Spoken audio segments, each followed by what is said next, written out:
What is going on, everybody? Cameron Troy here, and welcome to the next episode of Fan Talk Cinema. Thank you guys for tuning in for this episode. I am so excited to talk to you about the topic that I have planned for you today, which is the upcoming movie from Marvel Studios, Black Widow. So, without further ado, let's just jump right into it.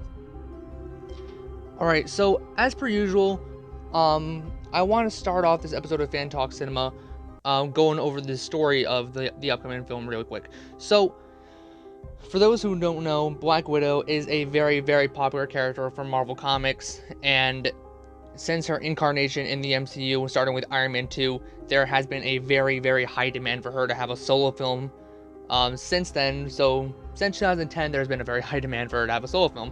So when Marvel Studios officially announced it as part of Phase 4 of the Marvel Cinematic Universe, needless to say, a lot of fans of not only the MCU, but specifically Natasha Romanoff's Black Widow, needless to say that they were extremely excited to hear this news from them. But spoiler warning, if you haven't seen Avengers Endgame, sorry, but the question was, with her being dead after the events of Endgame, the question was, when would the movie take place? Well, apparently it's gonna start off sometime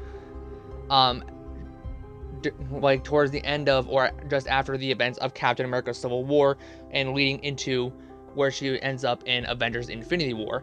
So what's gonna happen is basically her past is coming back to haunt her, essentially, be it her family and the fact that she was an ex KGB agent, and so she did a lot of bad stuff when she was a KGB agent, so they're all coming after her. Taskmaster is in the loop, and I'm so excited to see Taskmaster as part of this, to see how her story plays out and whatnot. It's going to be really cool. Alright, so for the second part of this video, I want to talk about Black Widow's future in the Marvel Cinematic Universe, because there again, with this taking place in between the events of Civil War and Infinity War, Natasha still dies at the end, towards the tail end of Avengers Endgame.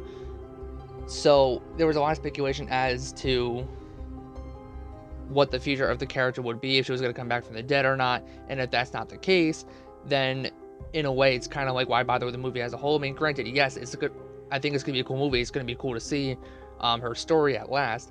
But, you know, we know how her story ends. And rumors recently started circulating that the batons would be handed down to another person who would be stepping in as a new Black Widow of sorts. But then again, those are just rumors. We still have to wait to see how that plays out in November. Alright, thank you all so much for watching this episode of Fan Talk Cinema. I had a blast making this video, and I had a blast talking about the movie. Subscribe for more content if you haven't already. Leave suggestions for future episodes in the comments below, and I will see you next time.